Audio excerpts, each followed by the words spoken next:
Bueno, muy buenas noches a todos. Realmente les felicito por el lugar, un hermoso arreglo. Qué lindo que es cuando podemos arreglar el lugar en el que nos reunimos también. Tantos años hemos utilizado los salones y a veces están a la espera. Es bueno que también podamos hermosear el lugar en el que nos reunimos, como hacemos también con nuestras casas, ¿no? Que no las dejamos, que las arreglamos, que procuramos tenerlas hermosas, puesto que en ella vivimos, pasamos muchas horas del día. Así también es bueno acordarse de la casa de Dios y hermosearla y hacerla un lugar grato, donde pasamos gratos momentos, que son espirituales. Pero cuando alguna vez cuenta la palabra de Dios que Él edificó una casa, lo hizo por mano de sus siervos, y puso en ella realmente detalles de hermosura. No era una cosa menor, porque en ese entonces era una casa para Dios. Hoy, en estos días, hemos estado viendo que esto tuvo un cambio muy grande entre aquel tiempo de la antigüedad y este tiempo nuevo. Dios ha elegido otra casa. Ya no habita en casas hechas de mano, dice la palabra de Dios, sino que habita en el corazón de aquellos que le han invitado a venir a su vida, como lo hemos hecho la mayoría de nosotros, y un poco este vuelve a ser el tema que nos reúne. Hermanos míos, es un gusto para mí volverles a ver, todavía están los recuerdos gratos de la comunión de los días pasados, en los que estuvimos hablando de esta búsqueda que hace Dios. En el libro de Juan, en el capítulo 4, el Señor revela a una mujer samaritana un propósito, algo que está en el corazón de Dios, una búsqueda, y es la búsqueda de adoradores, de hombres y mujeres que adoran a Dios. En el campamento estuvimos viendo de qué se trataba esto de adorar a Dios. Hoy se habla mucho de adoración y decíamos que lamentablemente siempre se lo asocia con el musical, se lo asocia con la canción. De modo que había canciones de adoración y canciones que no lo son. Bueno, empleamos todo el tiempo aquel para hablar de esto. Pero yo quería volver sobre una enseñanza que es fundamental, sobre una persona que es de vital importancia en la vida de los hijos de Dios, la cual hace posible que esta adoración llegue a la presencia de Dios. En estos días pasados estuvimos viendo, cómo hacerlo. Vimos que era en espíritu, vimos que era en verdad, vimos que era a través de la canción, que era a través de la oración, que también era a través de la obediencia sobre todas las cosas, y de las ofrendas, y del servicio. Pero hablamos un poco al pasar de aquel que nos puede conducir. Decíamos que uno solo es el ministro de adoración. Hoy en día a veces escuchamos del ministro de adoración y entra una persona a un lugar así similar a este a conducir la iglesia en el canto. El ministro de adoración por excelencia es el Espíritu Santo. Y hermanos, es una persona, Dios. Vamos a procurar con la ayuda de Él hablar en estos miércoles un poco acerca de esto. Hermanos, sinceramente le confieso, creo que es una persona de la cual no le hemos dado todo el lugar que le debiéramos dar. Creo que la mayoría de nosotros no le conoce como le debiera conocer. Creo que no le hemos dado toda la honra que le debiéramos dar, si bien es cierto que la honra es al Padre, es al Hijo, pero vamos a considerar, hermanos, que el Espíritu Santo es Dios, como el Padre y como el Hijo. Y misteriosamente, dijo el Señor Jesús en una ocasión, toda blasfemia, todo insulto de los hombres a Dios, al Hijo, será perdonada, pero la blasfemia contra el Espíritu Santo no. La blasfemia contra el Espíritu Santo no es decirle tonto al Espíritu Santo. Esto me decía una vez mi señora, cuando yo era chiquita en la escuela dominical, hablaron de este pasaje. Y yo pensaba que si decía alguna palabra y se me venían a la mente y yo sufría, no se trata de esto. Afrentar al Espíritu de gracia es otra cosa, es rechazarle abiertamente, es blasfemar con un corazón endurecido contra Él. Bueno, realmente esto es un camino peligrosísimo. Dios es bueno, saca el sol sobre justos e injustos, dice la Biblia, y ha perdonado a la mayoría de nosotros pecados enormes, algunos más. Hombres blasfemos, mujeres blasfemas, que al día de hoy a veces blasfeman abiertamente contra Dios, y sin embargo, hermanos, fueron recibidos a misericordia. Allí hay dos crucificados junto al Señor. Dice el texto bíblico que ambos le injuriaban. Y era el Hijo de Dios, era Dios mismo el creador de todas las cosas. Sin embargo, el Señor no lo tomó en cuenta, pidió por ellos, por aquellos que le crucificaban, pero dice el Señor, toda blasfemia de los hombres será perdonada, menos la blasfemia contra el Espíritu Santo. Hermano, creo que el Señor obviamente le da el lugar que el Espíritu Santo tiene, y creo que nosotros tal vez por temor, creo que una de las razones ha sido esa, por temor, porque en algunos lugares o denominaciones se habla mucho del Espíritu Santo, entonces no sea que nos confundan a nosotros, entonces surgieron los hermanos espiritualistas o carismáticos. ¿Qué significa? Bueno, que son movidos por el Espíritu, son carismáticos. El caris es la gracia de Dios, los carismáticos. Para hablar de espirituales la palabra es neumático, no es carismático, es como la rueda del auto, neumático. Esto es lo que significa espirituales, neumáticos. Y nosotros debemos ser neumáticos, debemos ser espirituales. Si a alguno no le gusta la palabra carismático porque le suena mal, bueno, no la use la palabra neumático y no se va a olvidar. Si el Señor lo permite, en estos miércoles trataremos de ver qué es ser espiritual. Es un tema lo cual, lo vuelvo a decir, creo que hay confusión acerca de la persona del Espíritu Santo y creo que hay confusión acerca de qué es ser espiritual. A veces se cree que ser espiritual es conocer muchos pasajes de la Biblia. Y cuando alguien conoce muchos pasajes de la Biblia y habla mucho de la Biblia, dice, este hombre debe ser muy espiritual. Esta mujer debe ser muy espiritual, te recita la Biblia de memoria. Bueno, no necesariamente. Hay personas que conocen la Biblia mejor que la mayoría de nosotros, sin embargo no son del Señor. Son teólogos, no son cristianos, no confían en el Señor, no han puesto fe sobre la palabra, sin embargo la conocen en un detalle que la mayoría de nosotros no lo conocen. Otros asocian la espiritualidad con el servicio, entonces ven que aquellos hermanos están involucrados, no digo que no lo sean, pero serán espirituales. Bueno, habíamos visto también en el campamento que es posible servir a Dios sin conocerle. Bueno, esto es una posibilidad, aterradora, pero posibilidad al fin. ¿Puede ser sinónimo? La verdad que no. Ni conocer mucho la Biblia, ni estar en todas las actividades, esto es sinónimo de espiritualidad. Ni tener un don maravilloso. Tener dones del Espíritu Santo no nos hace espirituales.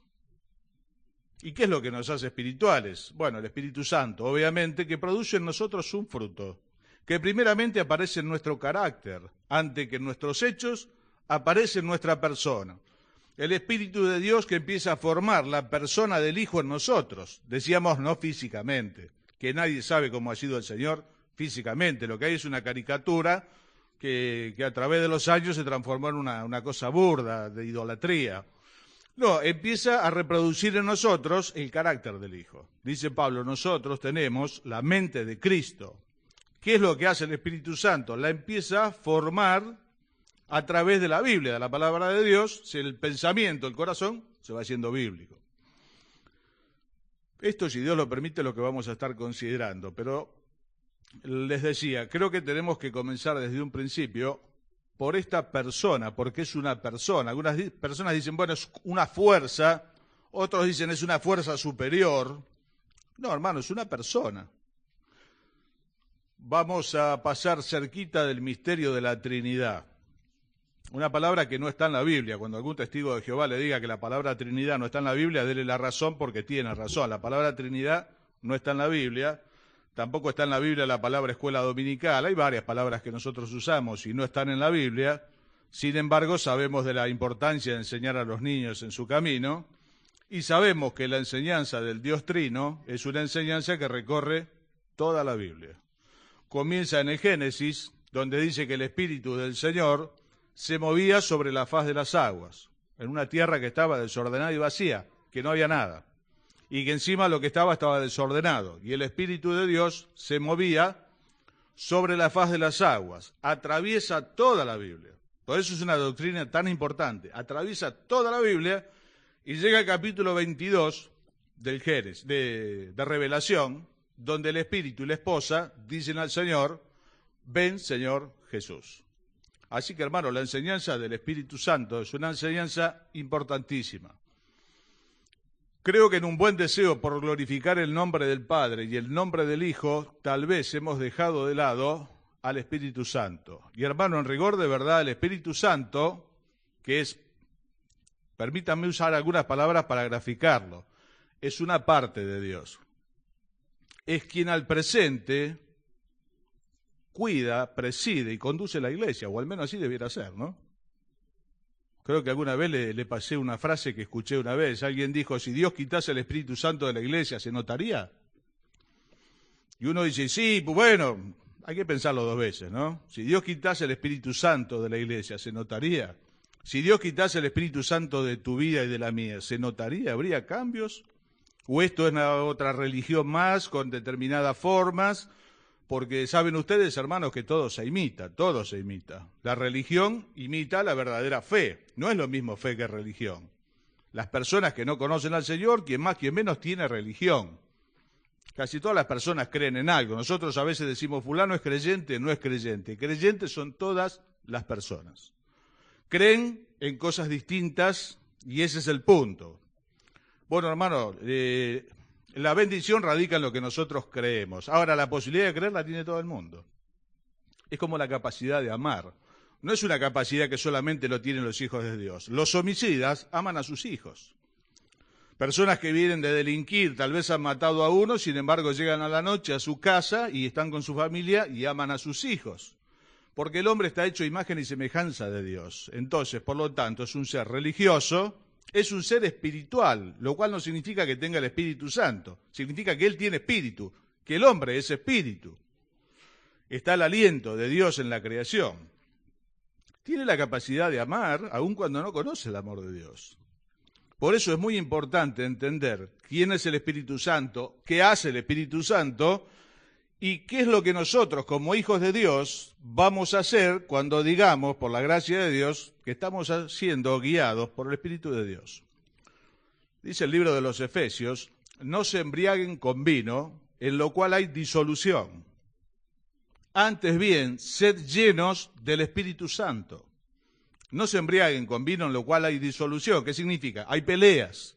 Esto es algo que lo hemos visto siempre, ¿no? A veces las fiestas familiares de personas no creyentes, yo me convertí al Señor de grande y lo he visto en fiestas familiares, donde la fiesta empezó bien hasta que el tío o el primo del otro tomó y ahí se empezó a acordar de cosas que no se tenía que acordar, dijo lo que no tenía que decir y se armó lo que no se tenía que armar. Se amargó la fiesta. ¿Por qué? Bueno, porque alguien tomó lo que no tenía que tomar.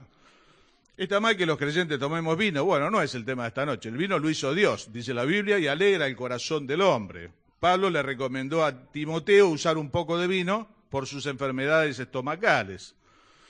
Lo que está diciendo la Biblia es no se embriaguen con vino, no es que no tomen vino de ninguna manera. De hecho, el Señor Jesús, la noche que fue entregado, tomó pan y tomó vino. Algunos dicen, no, era jugo de uvas no fermentado. No, hermano, era vino. Y lo que hizo en la boda de Caná de Galilea no era jugo de uva, sino era vino, y encima era vino añejo. Ahí está el milagro. No es que solamente hizo vino, que es un milagro porque transformó el agua en vino, sino que le dio vejez al vino, para lo cual tiene que pasar tiempo. Y ahí no pasó tiempo, porque ese vino tenía 5 minutos. Hace 5 minutos era agua. Ahora es vino, y encima es vino añejo. Encima es vino que le pasaron años. Es vino del bueno, y eso se lo dijo el que organizaba la fiesta. Dice, vos te guardaste el buen vino para el final. Todo el mundo hace al revés. Primero pone el bueno y después ya le da, cuando ya tomaron, le da cualquier cosa. Bueno, hermano, Dios guardó el buen vino hasta el final. Es una hermosa frase. Dios se guardó el buen vino hasta el final. El buen vino es la alegría de Dios que dura toda la vida. Hay gente que el buen vino le dura los años de la juventud. Después vienen los otros años que son más difíciles y ahí el vino se le termina a mucha gente, ¿no? Se le terminó la alegría de vivir. En la juventud, bueno, todos estamos alegres cuando somos jóvenes. Alguien dijo una vez que el diablo parece tener a muchos jóvenes contentos, lo que no tiene es ningún viejo contento. Y tiene razón, el diablo parece que tiene a muchos jóvenes contentos, pero no tiene a ningún viejo contento.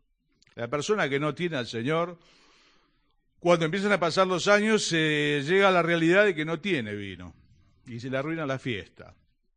Bueno, hermanos, ¿qué decimos entonces? Que no nos vamos a embriagar con vino. Pablo dice, todo me es lícito, no todo me conviene, todo me es lícito y yo no me voy a dejar dominar de nada. Esta es la idea, que nada gobierne tu vida. Ni el alcohol, ni ningún exceso, también es malo comer en demasía, también es malo cualquier tipo de exceso, que nos automediquemos, todo eso es malo, lo que pueda dañar el cuerpo. Volvamos al tema, hermano, de esta noche. ¿Cuál es el proyecto de Dios? No se embriaguen con vino, en lo cual hay disolución, antes bien sed llenos del Espíritu Santo. Vamos a poner el reloj en marcha.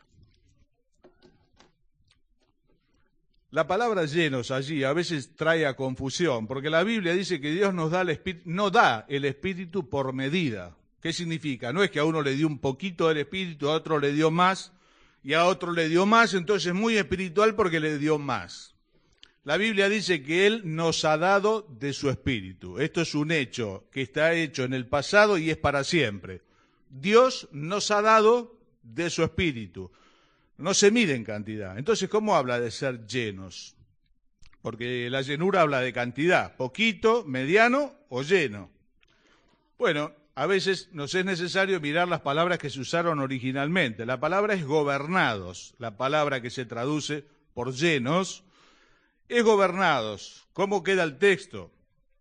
No se embriaguen con vino, en lo cual hay peleas, antes bien, sean gobernados por el Espíritu Santo. Cuando una persona está gobernada por el alcohol, nos damos cuenta enseguida porque su conducta cambia. Cuando una persona está gobernada por el Espíritu Santo, nos damos cuenta enseguida porque su conducta cambia. Se produce un cambio en la vida. La persona que recibe al Espíritu Santo necesariamente vivencia un cambio en su vida. Por eso que a veces, hermano, creo que no tenemos que luchar tanto con si es creyente o no es creyente, porque creyente también es el diablo. Lo dice el apóstol Santiago de parte de Dios. Y no solo que cree, sino que tiene miedo, porque tiene una visión de Dios que nosotros no tenemos. Él sabe cosas que nosotros no sabemos, sabe que le queda poco tiempo, sabe de lo que significa la perdición, sabe de lo que significa la grandeza de Dios, y nosotros a veces no la tenemos porque somos limitados, porque no tenemos una visión real de lo que es, hermano, la persona de Dios. Juan el apóstol dice, oí detrás de mí una voz como el estruendo de muchas aguas. Dicen las personas que visitaron las cataratas que el estruendo del agua se escucha desde kilómetros. Juan dice, yo escuché la voz del Señor como el estruendo de muchas aguas. Y estaba ahí, cuando se dio vuelta el Señor resucitado, estaba ahí. Creo que la religión, entre los males que nos ha dejado, es dejarnos una figura del Señor vencido. Siempre que hemos visto al Señor Jesús, a través de los ojos de la religión, le vemos en la cruz vencido, muerto, inoperante. O con una supuesta imagen que tenía en los días de su vida de un hombre más bien vencido. Cristo ha resucitado, dice el apóstol Pablo, de entre los muertos. Sus ojos como llama de fuego, dice Juan. Hermanos, oremos nosotros al Señor para que le podamos conocer. Señor, que podamos conocerte, que es la meta de la vida. Conocer a Dios lleva toda la vida, no es un rato. A veces nos dicen, ¿usted conoce al Señor? Mire, yo le conozco en parte, no le conozco como le debiera conocer. Los amigos de Job decían, Dios es grande y nosotros no lo conocemos un poco. Con lo poco que conocemos, bueno, nos ha alcanzado para ser salvos, gracias a Dios. Volvemos, hermanos, atrás.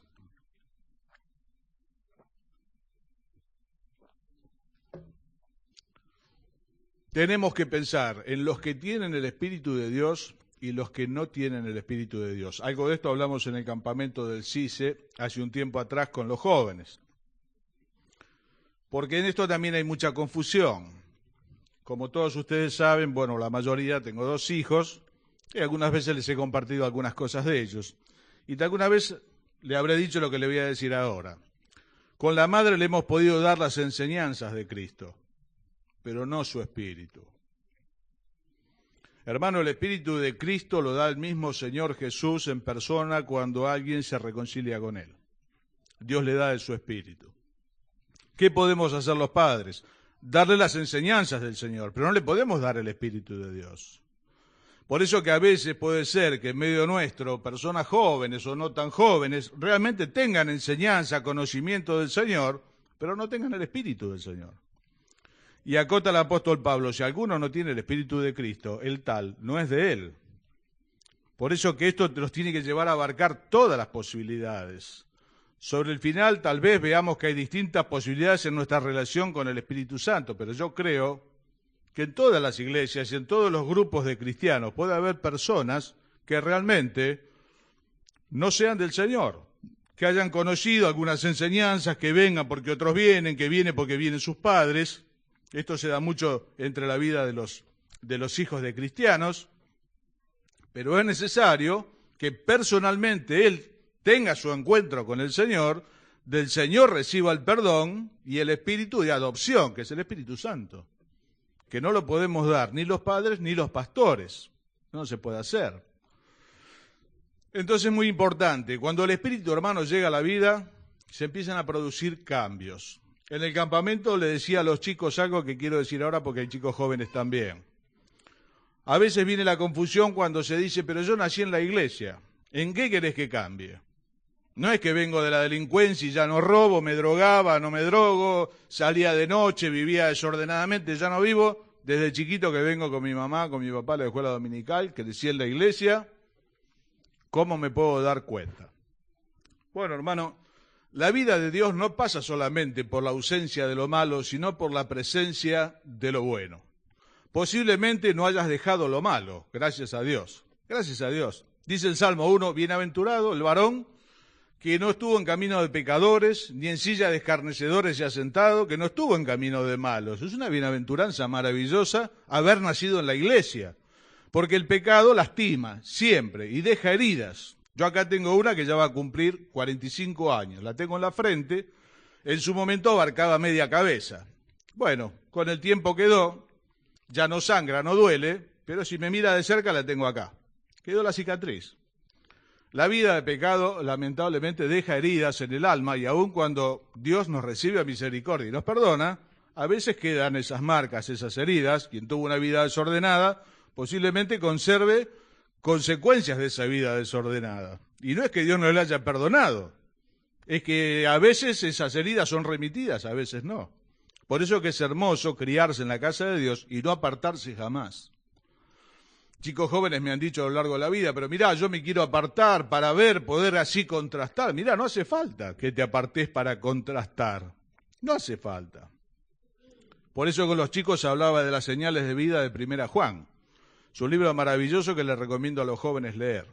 En esto conocemos que pasamos de muerte a vida, en que amamos a los hermanos. En esto sabemos que hemos nacido de nuevo, que guardamos sus mandamientos. Todo aquel que es nacido de Dios no practica el pecado. Estas son señales de vida. No solamente que ya no roba, que ya no droga, porque hay mucha gente que ha logrado redimirse, entre comillas, del alcohol, de la delincuencia, de la prostitución, de lo que sea, y no necesariamente son cristianos. Hay gente que dejó de robar, hay gente que dejó la vida de la noche, por decirlo así, se rescató, como dicen los chicos, ¿no? Rescatate, se rescataron, formaron vidas nuevas, no son cristianos, no tienen el Espíritu de Dios. Y es posible rescatarse, así entre paréntesis, es posible, yo admiro a la gente que lo hace así poniéndole voluntad. Entonces, no necesariamente tiene que haber un historial negro para decir, hoy soy del Señor, no. Pude haber nacido en la casa de Dios, nunca haberme apartado, nunca haber abandonado las enseñanzas de Dios a través de mis padres. ¿Y en qué puedo mostrar que tengo el Espíritu Santo, la vida nueva? En estas señales de vida. Si realmente sos del Señor, si el Espíritu Santo está en tu vida, vas a querer hacer la voluntad de Dios, no te va a dar lo mismo hacerlo que no hacerlo. Sabemos que pasamos de muerte a vida en que guardamos sus mandamientos. Sabemos que hemos nacido de vuelta, en que no practicamos el pecado los cristianos. Y para esto no hace falta haber nacido afuera o adentro. Si vos sos del Señor, no practicamos el pecado, lo cual no significa que no podamos cometer un pecado. Pero una cosa es cometer y otra cosa es practicar. Son dos cosas distintas. Acá dice Juan que los nacidos de Dios no practican el pecado, que pueden caer como cualquiera, y el que piensa que está firme tiene que tener cuidado de que no caerse primero. Pero ¿qué dice? Que nadie vive así en el piso, derrotado eternamente. Si esto es así, posiblemente no seas del Señor.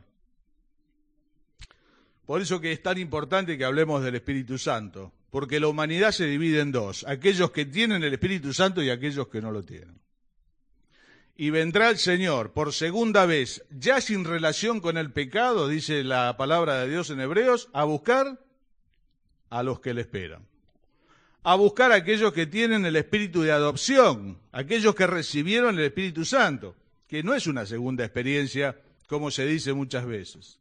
Se recibe el día que uno cree sinceramente. Dice que fuimos sellados con el Espíritu Santo de la promesa, aquel día que hemos creído. Cuando uno cree honestamente, no con la cabeza, cree con el corazón honestamente, Dios sella la vida y da su espíritu, porque volvió a nacer.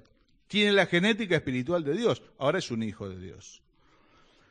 Hermanos, por eso es tan importante que este tiempo estemos considerando el Espíritu Santo, porque la humanidad se divide en dos, los que tienen el Espíritu Santo y los que no lo tienen, lo cual no significa que no tengan religión, no significa que no se hayan rescatado, no significa que no sean buenas personas, ese es otro mito. Se suele decir, no, porque afuera son todos malos, adentro también, hermano, no se olvide nunca, no se vaya a olvidar que nosotros somos tan malos como los de afuera, nada más que Dios nos ha recibido a misericordia, nos dio una oportunidad, nos dio su espíritu, su palabra, su pueblo, nos dio todo. Pero no crea, hermano, que nosotros genéticamente hablando, por naturaleza, somos mejores que los de afuera, no lo somos. Por la gracia de Dios nos hemos arrepentido, nos ha pesado, Dios nos ha perdonado, nos ha dado una oportunidad maravillosa. El otro día me acordaba las estrofas del himno, dice, me asombra el amor que me ofrece el Señor Jesús. Su gracia tan grande no puedo explicarme yo. Y tiemblo al saber que por mí padeció en la cruz, por mí pecador vil su sangre preciosa dio. Qué maravilla es que Él me amara así, hasta morir por mí. Qué maravilla es, Él murió por mí. El Señor nos dé conciencia, hermano, de lo que significa, pero no somos nosotros mejores que el resto de los mortales. Afuera hay mucha gente buena que no conoce al Señor y sin embargo son, para lo que nosotros diríamos, buenas personas. Familias que funcionan, que tienen principios, que obviamente son de Dios, porque el amar al padre y a la madre es un principio de Dios. Y hay personas que no son del Señor y han cuidado a sus padres, los han obedecido, los han honrado y les ha ido bien. Han amado a sus esposas, han amado a sus maridos, han guardado su patrimonio, sin saberlo, cerca de las enseñanzas de Dios, y les fue bien. Han sido honestos en sus trabajos, que son los principios de Dios, y les fue bien. Porque como dijera alguien una vez, si usted utiliza los principios de la aeronavegación, es posiblemente que vuele lo que usted está haciendo. Hay principios que hacen que el avión se cuelgue de la nada, ¿no? Como se dice muchas veces. Son principios de aeronavegación. Cuando alguien hace una nave y pone esos principios, lo más probable es que la nave vuele. Y si alguna persona no tiene al Señor, pero utiliza los principios de Dios, es muy probable que le vaya bien, aun cuando no conoce al Señor. Y lo decimos al revés, entre aquellos que somos del Señor, cuando no usamos los principios de Dios, es muy probable que siendo del Señor y todo, nos vaya mal. Por eso hay tantos creyentes, hermanos, que le va mal. Dice, nunca se aparte de tu boca este libro de la ley. De día y de noche vas a meditar en él, para que guardes y hagas conforme a lo que en él está escrito. Entonces, ¿qué te va a pasar? Harás prosperar tu camino y todo te saldrá bien. No voy a hablar de la prosperidad económica porque no la encuentro en la palabra de Dios, pero dice que nada falta a los que le temen. Por la gracia de Dios, aquellos que somos del Señor, tenemos lo que necesitamos. Y poquito a poquito, como la luz de la aurora, la vida tiene que ir hacia arriba. Si fracasa la familia, si fracasan los hijos, si fracasa permanentemente lo laboral, hermano, hay algo que no anda, no estamos usando los principios. Y a veces hay gente que no conoce al Señor y sin saberlo usa los principios de Dios, le va bien. Por eso es tan importante, porque se da mucha confusión. Dice, una buena persona debe ser muy espiritual. No necesariamente. No necesariamente. Debiera ser lógico, ¿no? Porque si es espiritual, bueno, sería que fuese malo. No, claro. Se espera que seamos buenas personas. Pero hay gente que lo son y no tienen el Espíritu Santo. Lo son por semejanza de Dios en lo que fue su formación, imagen y semejanza de Dios. Vamos al capítulo 14 de Juan.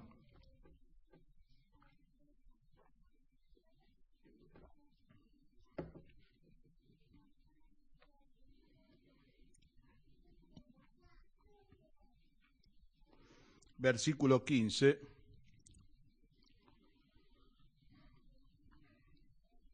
para considerar un poco de lo que el Señor Jesús enseñó a sus discípulos poco antes de separarse de ellos, capítulo 14, 15, 16, acerca del Espíritu Santo, que sería quien le habría de reemplazar. El Señor estaba por irse y les dijo a los discípulos que estaban tristes por la noticia, les conviene que yo me vaya. Y siempre que leo este texto pienso que habrán pensado los discípulos, ¿no? De hecho, creo que yo hubiese pensado lo mismo, hubiese dicho, no, Señor, mejor es que te quedes, no que te vayas. Ellos estaban muy tristes porque el Señor le dijo un poco me van a ver y otro poco y no me van a ver. Y después me van a volver a ver. Esto los tenía muy preocupados. Pero el Señor le dijo, a ustedes les conviene que yo me vaya. Dice, no conviene. Sí conviene. Porque si yo me voy, dice el Señor, les voy a enviar el Espíritu Santo. El Señor físicamente podría estar solamente con un grupo. Hermano, espiritualmente el Señor está con millones. Todos los días de la vida, de todos los días de nuestra vida. Todos los días, todas las horas. ¿Convenía? Conviene. Y gracias a Dios que fue así.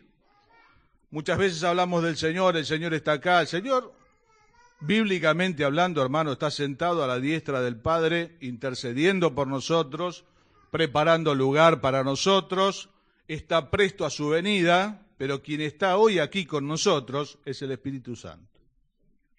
Verdadero vicario de Cristo.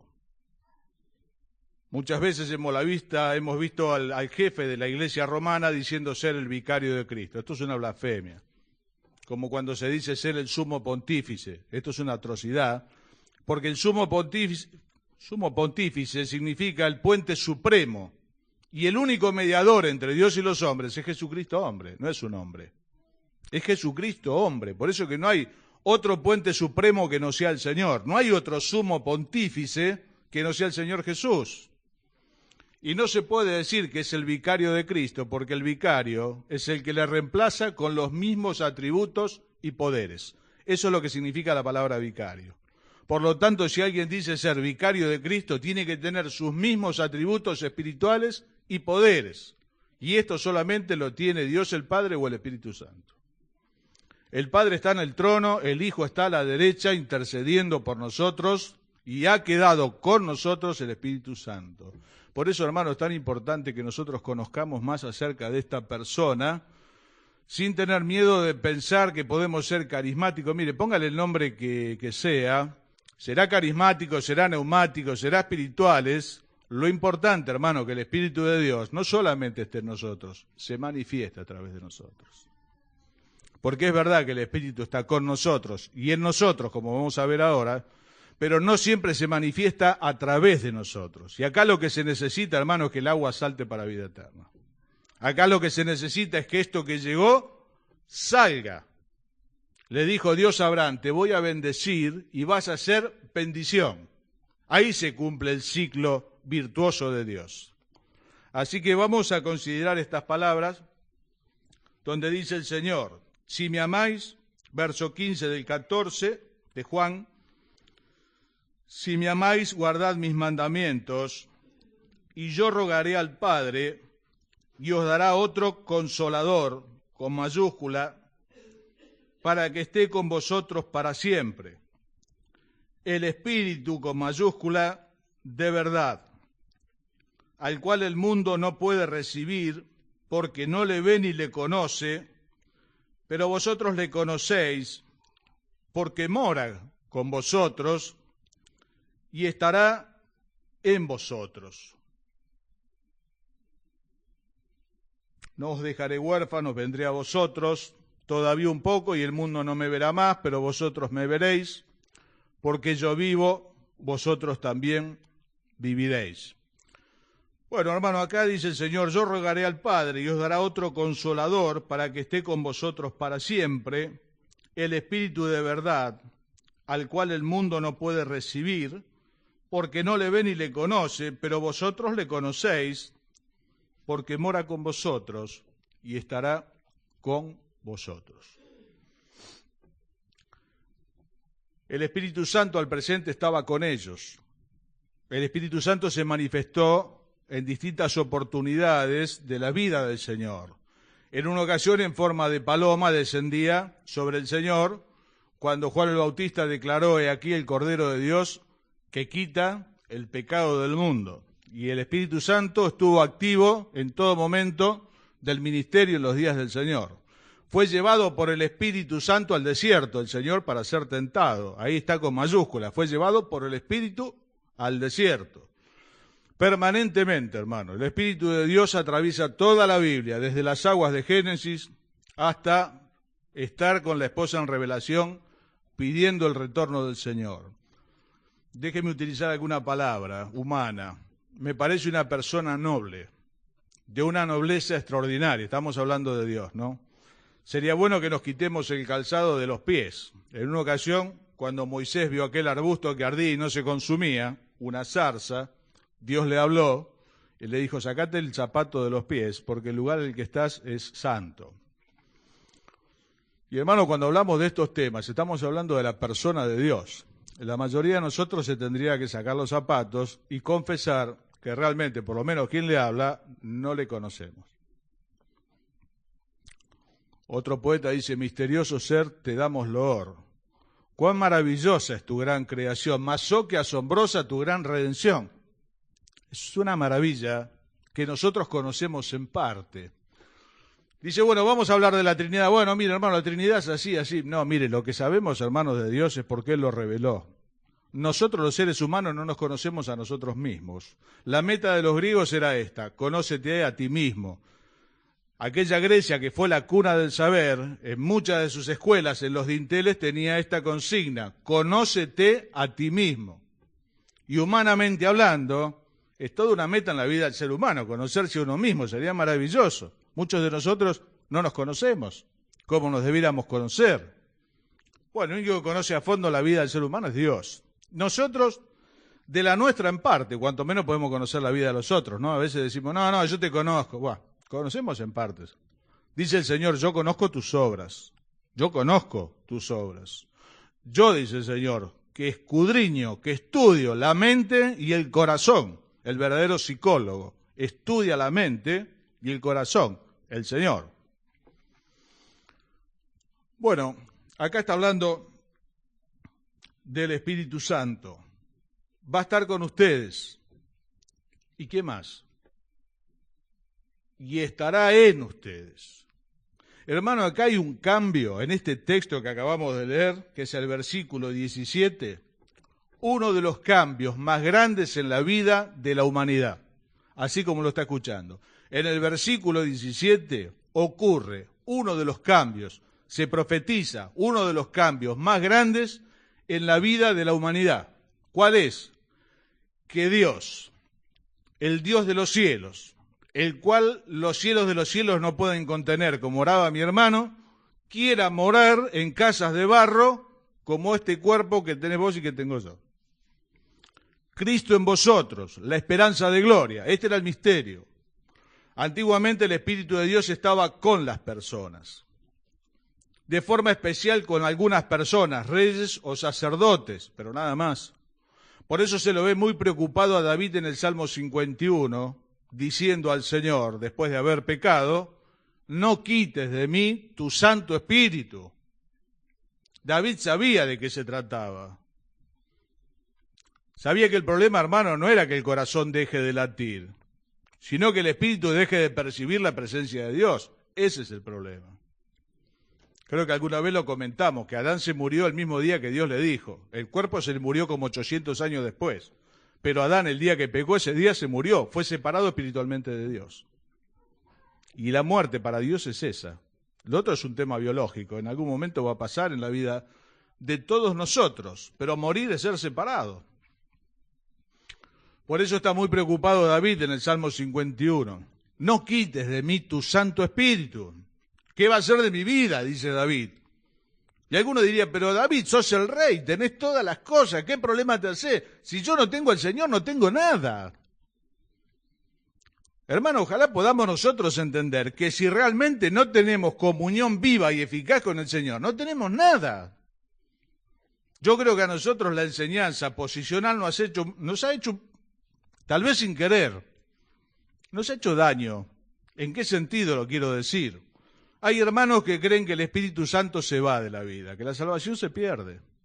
Y hay una hermosa canción de Marcos Vidal, que a mí me gusta muchísimo. Es un autor, creo que es muy prolífico, es muy bueno, pero una canción lleva un poco el color de la denominación en la que él se formó. Dice, Santo Espíritu, ven sobre mí. Haz un altar en mí. Es un hermoso deseo que él tiene en su corazón. Pero el Espíritu ni se va, ni viene y se va. El Espíritu dice, estará con vosotros para siempre. Lo vamos a leer ahora. No es que va y viene. Hermano, el Espíritu no se va. Pero como dijo el predicador aquella vez, cuando pecamos el Espíritu no se va, pero sufre.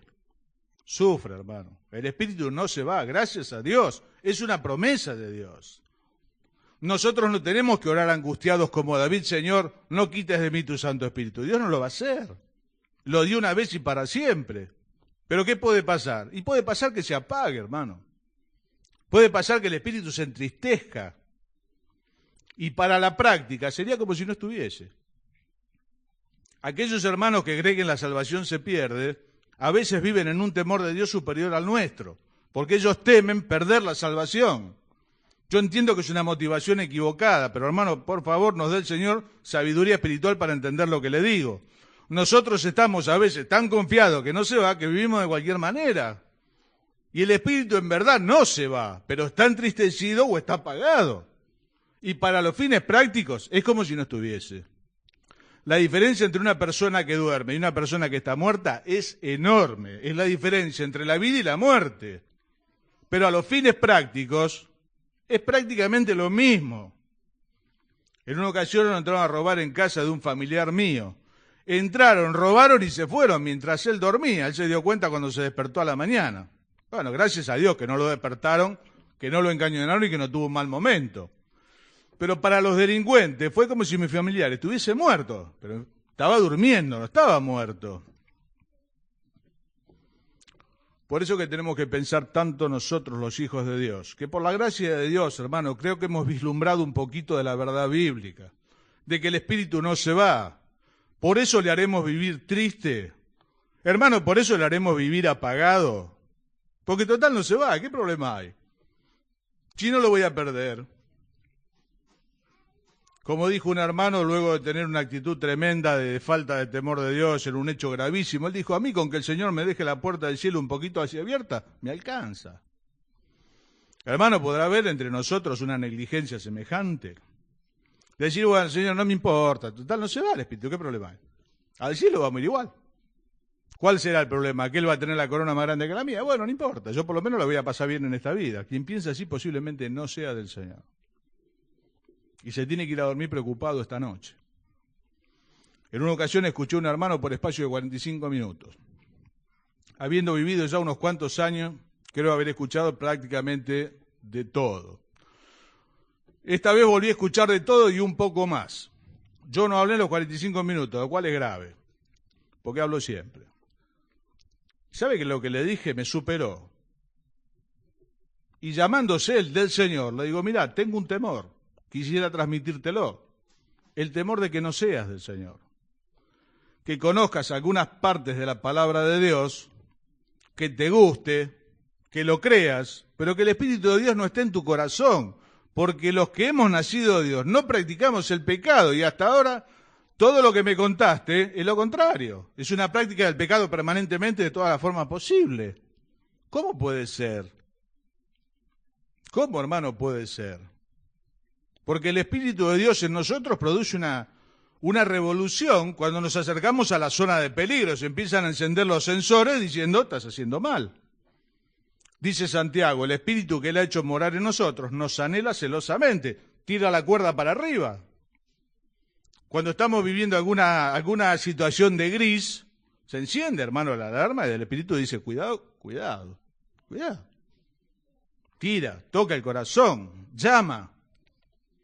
¿Cómo, hermano? ¿No lo llama? Y bueno, lo importante es tenerlo. De cualquier manera, apagado, entristecido. No, hermano, creo que no. Creo que este es el gran problema hoy que tenemos en muchos casos. Yo creo que el Espíritu Santo no se fue. Yo creo que no se fue. Pero creo que en muchos casos está apagado y en otros casos está entristecido. Por lo tanto, no está manifestado. Por lo tanto, es como si no estuviese. Por eso que antes de apresurarse a responder, sí, se notaría si lo quitase de la iglesia, hay que pensarlo 2 veces. Y decir, Señor, ¿se notaría si lo sacan de mi vida?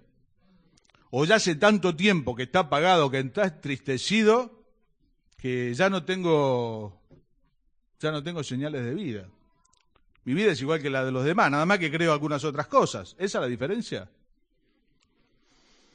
Hermanos, si esa es la diferencia, hay cosas en nuestra relación con el Espíritu Santo que tienen que cambiar. Algunos dirán, ¿nuestra relación con Dios? Sí, hermano, obviamente, pero la relación con Dios la tenemos a través del Espíritu Santo, si no, no habría relación. Nadie puede llamar al Señor, Señor, sino por el Espíritu Santo, lo dice la Biblia, no al predicador de turno. A Dios sea la gloria y al Hijo, pero nos hubiese sido imposible conocer al Padre y al Hijo si ellos no se hubiesen revelado por el Espíritu Santo que ha hecho morar en nosotros. Y su palabra. Pero quien iluminó para entender la palabra fue el Espíritu Santo, hermano. Por eso es tan importante nuestra relación con Él. Y no tengamos miedo en esto que estamos diciendo, porque es una verdad bíblica. Es el cambio más grande de la humanidad. El misterio reservado desde tiempos antiguos, que Dios habría de morar en la vida de los seres humanos, en tu corazón y en el mío. Vuestro templo, vuestro cuerpo, dice Pablo, es templo del Espíritu Santo. Hermano, vamos a estar tocando estas verdades. El tiempo se ha ido. El deseo fue al menos introducirlo. Aquel espíritu que ocasionalmente estaba sobre algunos dignatarios, hoy está en tu corazón y en mi corazón. Por la misericordia de Dios. Me asombra el amor que me ofrece el Señor Jesús. Yo le decía el otro día, el viernes pasado, hablando allá en la iglesia, ¿sabe cuántas veces lo que estoy esperando, hermano, es el rayo en vez de la caricia? Lo entendería mucho mejor al rayo. Porque muchas veces no estamos donde debiéramos estar, no estamos a la altura de lo que Dios nos pide y nos sentimos profundamente miserables. Dijo el hijo pródigo al padre, Señor, haceme como uno de tus jornaleros. Bueno, hermano, Dios no tiene jornaleros, Dios tiene hijos. Y el padre de la parábola también. Por lo tanto, mandó a buscar el vestido, los zapatos nuevos, le puso el anillo y lo restauró. Pero este muchacho estaba dispuesto, aunque sea, a trabajar como obrero para el padre. Yo le confieso, hermano, que a veces siento la misma indignidad de decirle, Señor, me queda grande el título de hijo, de que tengo tu espíritu. Me conformaría a ser un jornalero tuyo. El perro del pastor, qué sé yo, ya no. Y bueno, hermano, Dios no tiene jornaleros, no tiene perros de pastor, tiene hijos. Y tiene vestiduras nuevas. Pero dice, mirad más bien cómo andáis, no como necios, como sabios. Dice Pablo, ¿hemos de pecar para que abunde la gracia de Dios? No. Los que hemos muerto al pecado, ¿cómo viviremos aún en él? Para pensar. Pensemos, hermanos, meditemos, hoy antes de dormir, ¿cuál es mi relación con el Espíritu Santo? ¿Está en mi corazón? ¿Se produjeron cambios? Empezó a generar cambios, para bien, no solamente ausencia de mal. Posiblemente ninguno de nosotros robó nunca. Yo siempre lo testifico, ni robé, ni me drogué, ni me emborrachaba, ni nada por el estilo. Vivía lejos de Dios y eso era todo, estaba muerto en vida. Listo. ¿Cuál es mi relación al presente? No, pero yo algún día lo recibí. No, hermano, ¿qué está pasando con el Espíritu Santo y tu vida hoy? No, ¿qué pasó el día que te convertiste? A veces somos históricos los creyentes. Sí, yo me acuerdo cuando me convertí. Le decía una vez a un hermano, mira, no me contés la primera, contame la última. No me contés tu primera experiencia con el Señor, contame tu última experiencia con el Señor. ¿Cuándo fue? Debiera haber sido hace un rato. O a la mañana. Cuando tenemos que hacer mucho esfuerzo, hermano, para acordarnos de nuestra última experiencia espiritual con el Señor, que quien nos lleva de la mano a la presencia del Padre y permite esa adoración maravillosa es el Espíritu Santo. Hermano, si hay que hacer mucha memoria, hay algo que está mal. Y tenemos que ir hoy antes de dormir y arreglar. Por eso dice el texto, si oyeres hoy su voz, no endurezcas tu corazón. No digas, bueno, sí, ya lo sé, bueno, sí, pero yo no puedo. Vos no sabés cómo es mi vida. Mira, seguro, hermano, yo no sé cómo es tu vida y vos tampoco sabés cómo es la mía. Yo lo único que sé es lo que Dios dice. Y yo no pretendo haberlo alcanzado. Lucho, como decía Pablo, y me extiendo, lo mismo que hacemos todos los cristianos. Pero hermanos, no nos conformemos con una vida que digamos, bueno, estar está. Dios está esperando de nosotros mucho más. Estemos orando, hermano, que el Señor nos ayude, que estos encuentros sean realmente provechosos, espirituales. Podamos terminar estos miércoles con una visión nueva del proyecto de Dios, de la vida del Espíritu de Dios en nosotros, para la gloria de su nombre y el bienestar de nuestra vida. Que el Señor le bendiga mucho.